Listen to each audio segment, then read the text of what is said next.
Hello. Hi. Today we're going to review a cult classic film from the 90s, and it is... Boogie Nights. No, I wish that I had Jesse's girl. I wish that I had Jesse's girl. Where can I find a woman like... My wife has an ass in her cock in the driveway, Kurt.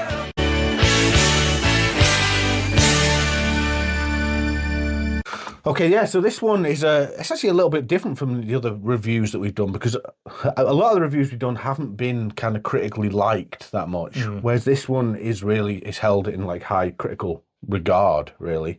It came out in 1997, and we've both seen it. I haven't seen it recently, but I'm actually going to watch it tonight, which is kind of strange because we're doing the review of it now. But Yeah, good planning, mate. yeah, but I mean, I still remember it because I've seen unlike some of the other films, I've seen this film a lot of times, and we constantly quote this film and come up with little bits about it. So if you haven't seen it, it's definitely worth watching. But we're going to say what we'd give it out of 10. Yeah. All right. So we'll do on 1, 2, 3, and then we'll give our rating. Okay. Yep. There we go. 1, 2, 3, 8. 9. Whoa, 9. Love it. It's a great film. I love it. It's got. We'll get into it, but I love everything about it. It's a perfect amalgamation of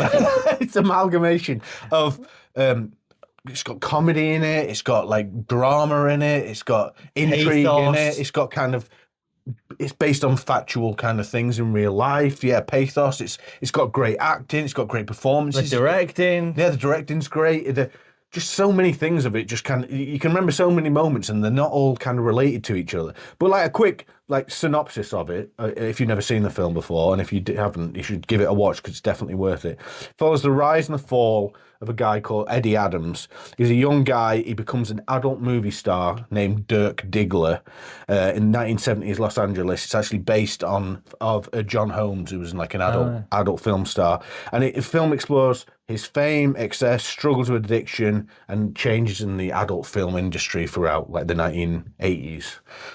When was it? When do you remember when you first saw it? Or It was around the time it came out. It must have been. Because around that time, you talk Pulp Fiction 95, you know, it was the kind, so everyone kind of, I remember like, it is Paul Thomas Anderson. Yeah. That him and Quentin Tarantino, he's like, there's an interview with him and Tarantino, and he's like, I've got this film, what do you think about my film? You know, and it's like... Well, that's a weird, strangely, but that is literally because when I was putting together just like the little kind of teaser trailer for this, of course, because I find like little bits on YouTube, well, then it starts showing me stuff about Boogie Nights because I'm looking for little clips of Boogie Nights.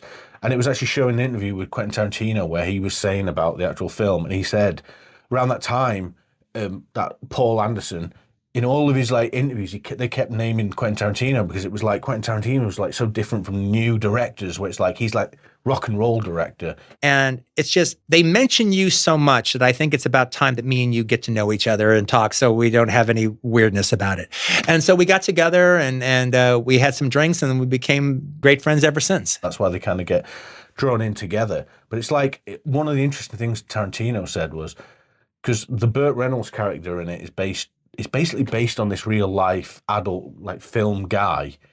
And Quentin Tarantino, you know, being the film nerd he is, was like, I don't really like this part of it. I don't like, because there's a scene in the actual film where he says, this is the best work we've ever done. And he's like, Gerard Damiano was a better director than that, because that character would know that that work is not the best work he could possibly do. But he was like, I just didn't believe that. And I was like, that's going a little bit too nerdy into it. But it came out and it was just like well liked. So it's like IMDb 7.9. It got on IMDb, and on Rotten Tomatoes, 94% of the critics loved it, and 89% of the audience loved it. It's one of them. It's stuck around for years, and yeah, it's just one of those kind of films where it's like could have turned out very differently because Mark Wahlberg wasn't the first choice for it. Leonardo DiCaprio was the first choice. It's weird that his almost bad acting works in it. Yeah. But I'm not saying he is a bad actor because he has done good performances and things. But when he's doing the bad acting in the adult entertainment bits, What? No, you're not important. I suppose you have to be a good actor to pull off that. And then, you know, that was his breakout role, wasn't it? Known as Marky Mark before that. And Get mine, so get yours. I want Yeah, it must be hard when you're, you know, a pretty good actor or whatever to then play a bad actor. It's a bit like when you learn an instrument, if you play piano or something like that, like Les Dawson used to do. He used to do a joke where he used to play the piano badly.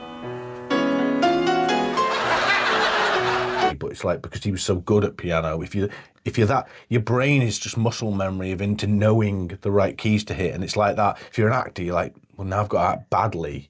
But I'm not saying that he was the best actor ever, because he's not. But he fell in that good kind of middle ground where it was believable, and he was great in that role, you know, because you'd never really seen him before. Like, we were like young kids, so like Marky Mark, when he was doing the rapping thing, we didn't. I had no idea about it. I just thought he was just an actor. I feel like that was an American thing. He was like New Kids on the Block or whatever, you know, his brother, and I didn't really know much about any of that. No, because I remember when we watched it, I just thought he's just a young actor guy. Yeah. I mean, probably like at that time, you knew about Burt Reynolds, but you only really know about Burt Reynolds from like Smokey and the Bandit. You wouldn't know him from like, you know, from his like, you know, when he actually had his big films like, you know, Deliverance and things like that, which you watch that now and he's young in it, and if you're like the same kind of age as us, you know, like early 40s or whatever, you'd be like, wow, like he's young in it. You know, you've only ever seen him as like an older guy with a moustache. I wonder how old he was in Smokey and the Bandit. Yeah. Because he looked pretty old but I bet he was young. I bet he was younger than us.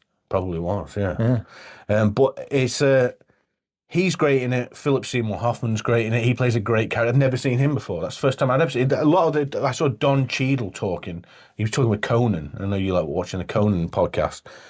And Conan was like, what about Boogie Nights? That was like a strange character. He was like, yeah, I was drawn to it because it was like, he's such a sad character. And you always love that scene when he's in the diner, because there's a guy who comes in and what happened in that scene that you remembered? Like, because he always brings it up. There's a couple of scenes he brings up, and this is one of them.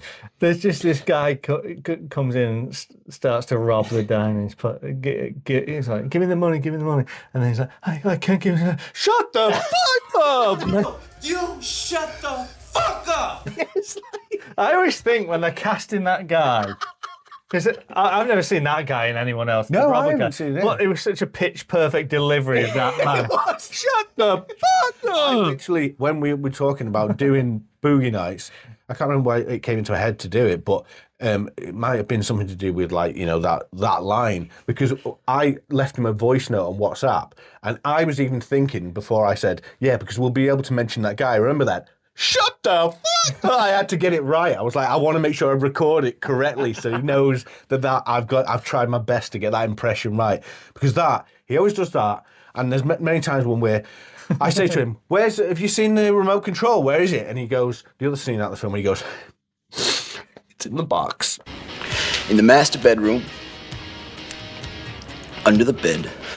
In the scene where you never understood that, when they went around to that guy's house to rob him, and he's listening to, which I also put in the teaser trailer, Jesse's Girl.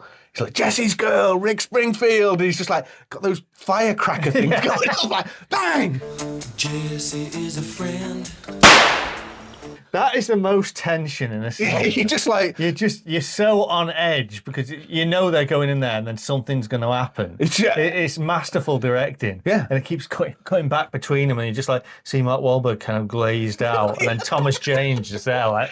Because by that point, they've done like so much success, and they need drugs and money and things like that. So it's just like, they have to rob this guy. It's like they need it to be able to it's just so many, like, the difference between that scene or...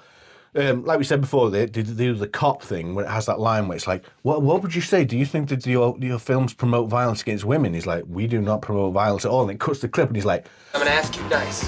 Where the fuck is Ringo, you bitch? Shut the fuck up or I'll slap you silly or something like that. It's like, it's just weird things like that. And the one we always come back to is when they're in the studio. Wait, what was it that happens in the studio? You remembered it. Yeah, just that they're in the studio, and then he's obviously trying all different avenues to become famous. And then he's there like recording these tracks, because he does 2 tracks, doesn't he? One, she will rock you, He will roll you all day, all night. You feel my heat. Feel. feel my heat. It's like, and then it cuts to them when they're laying down another track, and he's like, You think the bass is taken away from the vocals? and he's like, No, not really. Maybe. It sounds balanced to me. no, it's definitely taken away from my vocals. Bring it down. I actually took the mick out of that when I did one about on hold music. You know, it's like, it's like, do you think the distortion's taken away from the music? It's like, no, I think it's definitely taken away. You know, and it's brilliant. John C. Reilly. I mean, every character in that. every character's great. Yeah, Heather Graham, she was great in it. I mean, obviously it has that great thing, and Paul Anderson actually said this himself about the character. I don't know if he's called like Glenn or something like that. You know, it's played by that William Macy. Yeah, his wife's always, you know, having sex with like men right in front of him, and he's always just like really frustrated about it. And then of course there's that scene where the guy's just like, we're going to shoot the movie tomorrow. Do you want to do some close-ups? And his like wife's in the background like banging that guy, and he's just like. My fucking wife has an ass in her cock in the driveway, Kurt. All right? I'm sorry if my thoughts are not on the photography of the film we're shooting tomorrow. He says my wife's got an ass in her cock. And then, because Paul Anderson watched that scene in the cinema with other people, and there was a group of young lads who were like laughing about that scene. Then straight after that scene, he goes and gets a gun, kills himself, and it's like, what? The tonally it goes all over the place, but it still works. It reminds me of a film such as Goodfellas, in that the arc of the character is a perfectly paced arc. Like the rise and the fall, it doesn't come out of nowhere. You really just see the desperation come in over the scenes, and so it is earned at the end when he hits rock bottom, and then he's like, "No, I'll try." Yeah, because you see him early on, and when Burt Reynolds is saying to him, "No, you're going to be big, kid," and he's like, "Oh, you know, thanks, Jack." He's like, "I feel like I'm doing well." And as it goes on more and more, he's like, "We're going to do this scene now because I'm doing it now." And then, you know, like, he's like, "Whoa, why are you becoming like a big head or whatever?" He's like, "I am the movie, all right? I am the one." And then, so what it rises and falls well, because when he's on the way down, you're like, well, you deserve that, because like he had everything and he kind of just like threw it away. But it's like, one of the facts about it was most of the budget went on the music in it, because it's got all those kind of classic songs in the actual in the film, and it's like there's just like so many bits of it that are always like come to mind, and it's one of those films again where it's popular, but it's under the radar. Most people, if you see him and you say, "Have you seen Boogie Nights?" they'll be like, "What's that?" Oh yeah, I wonder how well it'll be in the consciousness in like 30 years time. Yeah, because I don't. Maybe a lot of younger people now, I wouldn't expect to even know what it was, and plus it's got a weird title, hasn't it? Boogie Nights. It's like even that, like if you're saying Paul Thomas Anderson, you think There Will Be Blood. I drink your milkshake. I do, don't you? You don't think. Well, and Magnolia. I don't even think I've seen Magnolia. I've seen it, but it was very kind of out there, strange, that film. Maybe that's one we should watch at some 20 years, to be able to comment on it. But what did you think of? I must admit, at the end, he goes in front of the mirror and he gets out his Johnson, and I remember thinking, like, why did Mark Wahlberg do that? Obviously, it's fake, it's prosthetic, but I didn't know that when I first watched it. I was like, I can't believe he actually committed. I know, that's what I thought. I was like, what? Because it's literally a weird scene. Obviously, I won't be able to show it, but it's like he just goes in front of the mirror and he's like, Zzz. I know, and you're like, oh, so that's why they cast him. Yeah, it's like, what? That's like the very last scene of the movie as well. So it's like, that was very strange. Burt Reynolds, he hated it, didn't he? Yeah, he hated. Literally, he didn't want a film that glorified the adult industry. So he was just like, he did no promotion for it, anything like that. Then he gets nominated for a Golden Globe, and he's like, did he get nominated for Oscar? Yeah, and he didn't get it. He didn't get it, and everybody said it's because he slated the film so much. Yeah, he was in it. And then you know, he's there at the Oscars, and then I wonder what he would have said if he'd have won. It's just a great film. Like, so what would you say overall? Would you, obviously you'd want to like promote it to people to say it's actually a good film? It's one of those films that it shouldn't work. It shouldn't work because there's so much going on. Like say the tonal shifts and scenes just go everywhere. It shouldn't really work, but every time it's on, I watch it. It's that kind of thing. And no matter where it is, a bit like Goodfellas, no matter where it is in the timeline of the film, I'll end up watching it from that point, and I'll love it. Now this could be one that could be on streaming. I don't know myself, but I'm sure. But it's sometimes shown on TV, but not that often. But it's definitely worth watching. Yeah. Put your rating below. What would you give it out of 10? What would you give it if you've seen it? And if you haven't seen it, definitely check it out because it's a very good one. And we'll catch you next time. See you later. See ya.